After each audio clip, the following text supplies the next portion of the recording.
Assalamualaikum warahmatullahi wabarakatuh. Perkenalkan, nama saya Afla Rizky Adafi Nur Fikri dari kelas IF 1202 dengan NIM 103112400223. Pada kesempatan kali ini saya akan menjelaskan tentang peluang dan kombinatorik.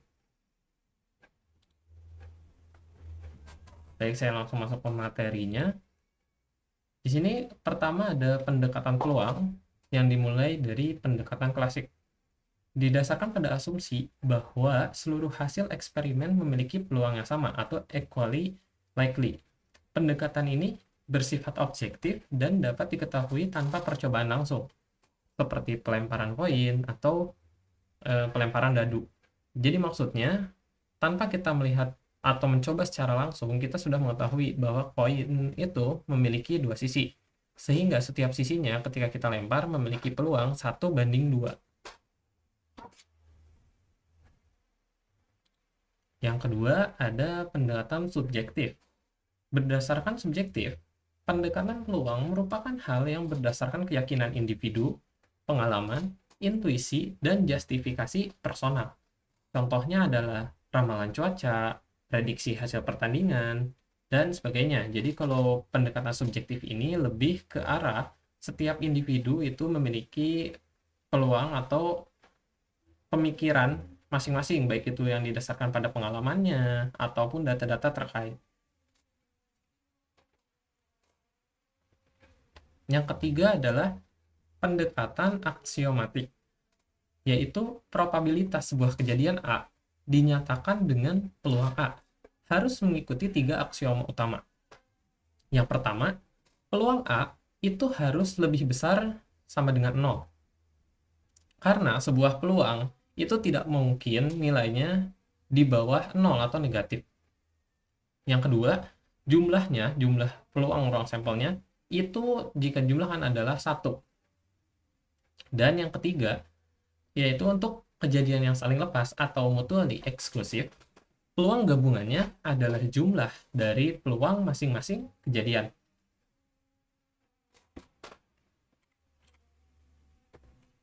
Berikut adalah konsep dasar dan hukum dari peluang. Yang pertama, jika suatu kejadian muncul dalam n cara dari total n cara yang mungkin, maka peluang A itu sama dengan n per n, yang mana n itu adalah n kecil, itu adalah caranya, sedangkan n besar itu adalah total dari cara yang ada. Yang kedua, ada hukum penjumlahan.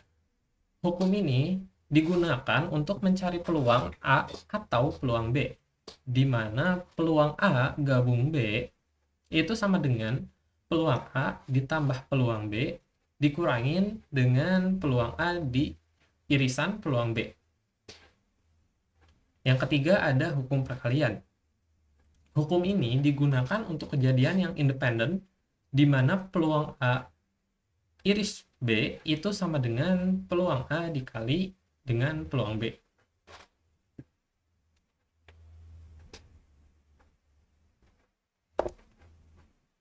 Selanjutnya ada analisis kombinatorik. Yang pertama itu ada aturan faktorial. Di sini ada 3 aturan. Aturan faktorial adalah banyaknya cara menempatkan n objek berbeda secara berurutan. Yang mana kita akan menggunakan simbol tanda seru. Jadi misalkan n tanda seru itu atau n faktorial itu sama dengan n dikalikan dengan n dikurangi 1, dikalikan lagi dengan n dikurangi 2, dikalikan terus-menerus sampai nilai n itu sama dengan 1. Yang kedua, itu ada aturan permutasi, yaitu adalah sebuah aturan di mana kita akan mengatur m objek dari n objek dengan memperhatikan urutannya. Dengan rumusnya itu P atau peluang n, m itu sama dengan n faktorial per n dikurangi m faktorial. Terakhir atau yang ketiga, ada kombinasi. Aturan ini adalah sebuah aturan yang mengatur m objek dari n objek. Jadi hampir mirip dengan permutasi, namun bedanya pada kombinasi ini diperhatikan jumlah urutannya itu tidak diperhatikan. Dengan rumus yang sedikit berbeda, yaitu pada bagian pembaginya. Dimana kalau sebelumnya di permutasi itu menggunakan rumus n faktorial per n dikurangi m faktorial, di kombinasi kita menggunakan n faktorial per m faktorial dikali n dikurangi m faktorial. Agar lebih jelasnya, di sini ada contoh soal. Kita mulai dari contoh soal yang pertama.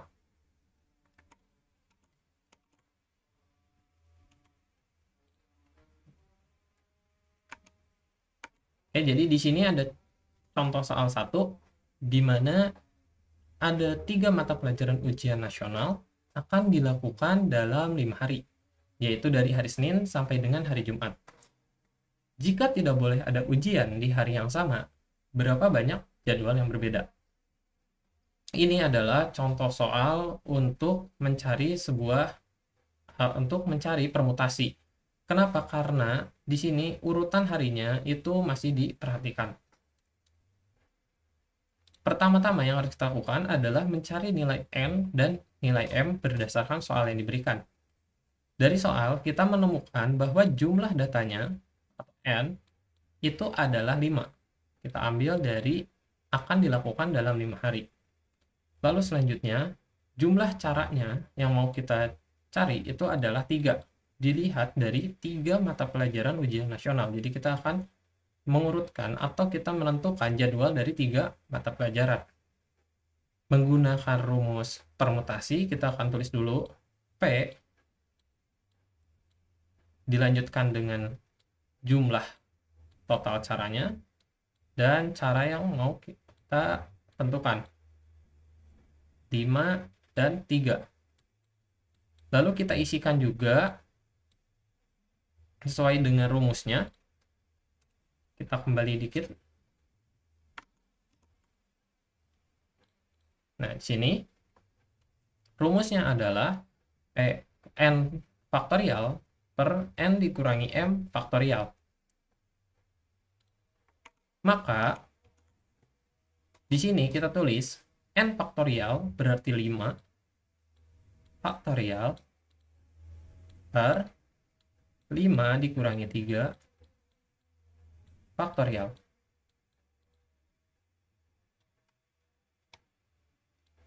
Ini akan memberikan hasil 5 faktorial, atau kita langsung jabarkan saja jadi 5 kali 4 kali 3 kali 2 dan kali 1. Itu kita bagi dengan hasil 5 kurangi 3 itu 2 faktorial, yaitu 2 kali 1. Di sini ada beberapa yang bisa kita coret.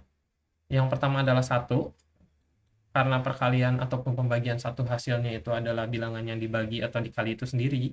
Yang kedua adalah 2-nya. Maka di sini kita tinggal mencari hasil dari 5 kali 4 dan kali 3.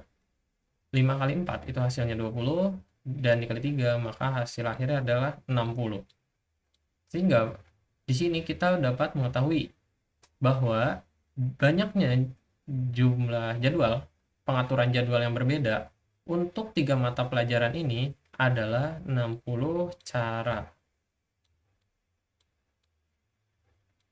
60 cara. Ini adalah implementasi dari permutasi. Selanjutnya kita kembali lagi ke PPT. Di sini akan ada soal yang kedua. Sebuah tim riset di Fakultas Informatika terdiri dari 10 orang dosen. Untuk sebuah proyek kerjasama luar negeri harus dipilih 4 orang sebagai perwakilan. Berapa banyak susunan tim perwakilan yang mungkin terbentuk?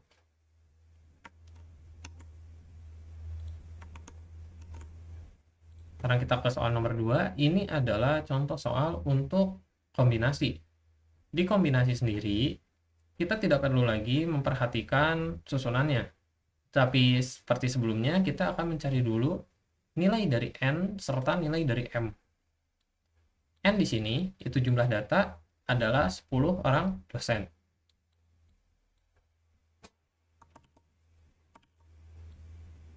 Orang dosen, Sedangkan untuk cara yang akan kita cari, jumlah caranya adalah 4 orang. Tulis lagi, kombinasinya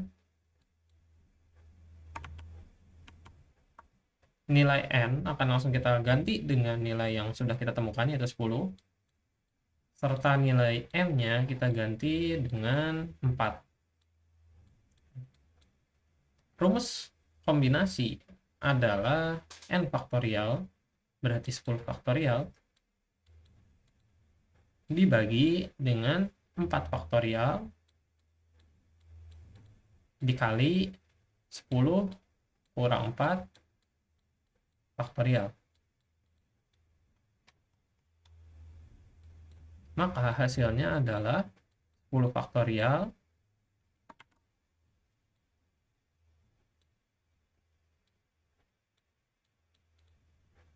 per 4 faktorial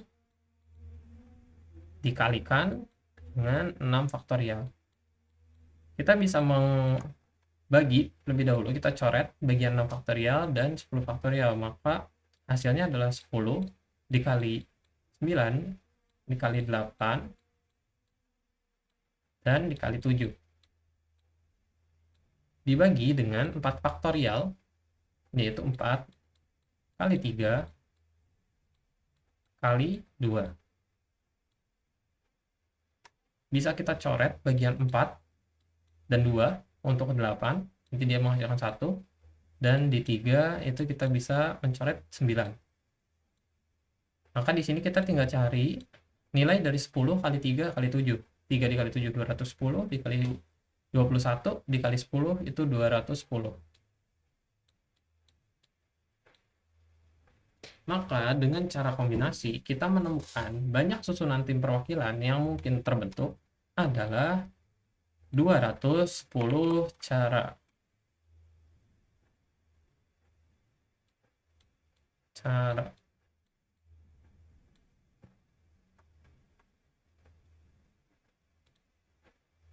Oke.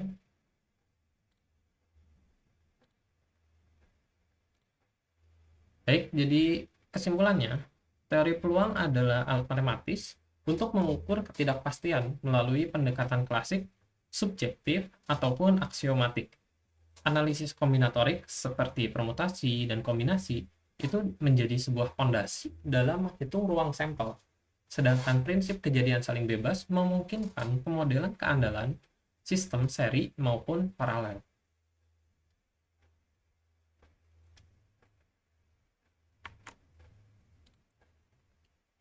Baik, mungkin sekian materi tentang peluang dan kombinatorik yang bisa saya sampaikan. Mohon maaf apabila ada kesalahan, baik itu kesalahan kata.